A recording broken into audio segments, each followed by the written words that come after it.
Olá, pessoal! O assunto dessa aula será análise estática comparativa. Veremos agora o conceito de limite. Nas últimas aulas, trabalhamos com as definições de modelos econômicos, análise estática comparativa, quociente de diferenças, taxa de variação e derivada. Vimos que a derivada é o limite do quociente de diferenças, quando a variação em x, o ΔX, tende a zero. Como a derivada é importante para nossos objetivos na disciplina, nos concentraremos agora no conceito de limite. O operador de limites é denotado por lim. Quando o usamos, queremos saber qual valor o quociente de diferenças tende a assumir. Quando a variação de x, o ΔX, assume um valor muito próximo de zero. Chamamos esse cálculo específico de derivada. Já vimos que esse cálculo nos informa a taxa de variação instantânea em um ponto determinado, ou a inclinação da curva naquele ponto.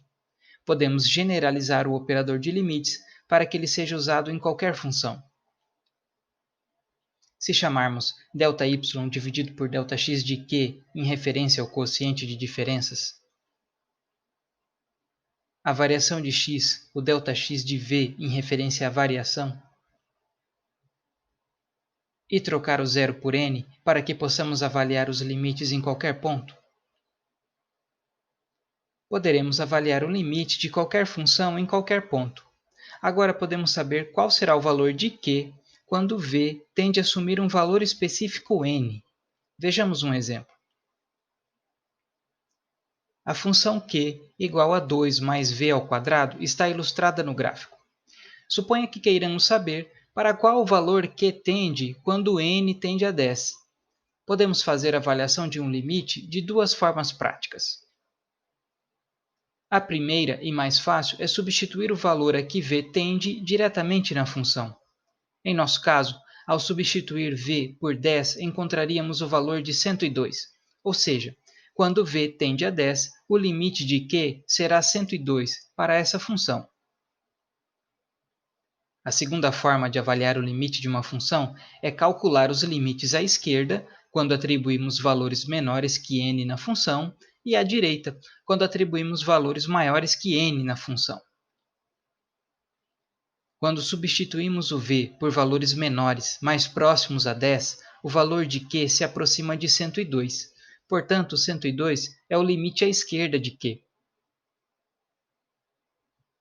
Quando substituímos o v por valores maiores, mais próximos a 10, o valor de q se aproxima de 102. Portanto, 102 é o limite à direita de q. Como os limites à esquerda e à direita são iguais, dizemos simplesmente que 102 é o limite de q quando v tende a 10. A situação que vimos no exemplo é a mais comum. No entanto, é possível encontrar funções como q é igual ao valor absoluto de v menos 2 mais 1. Apesar da função apresentar um ponto de inflexão não suave, ela possui apenas um limite, independente do ponto em que é avaliada, ou seja, os limites à esquerda e à direita são os mesmos. Já a função q igual a v mais v dividido pelo valor absoluto de v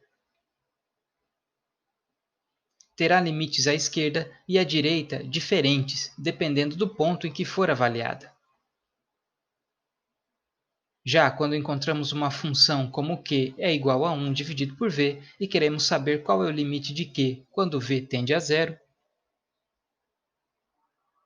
o resultado será que o limite à esquerda é menos infinito e à direita infinito.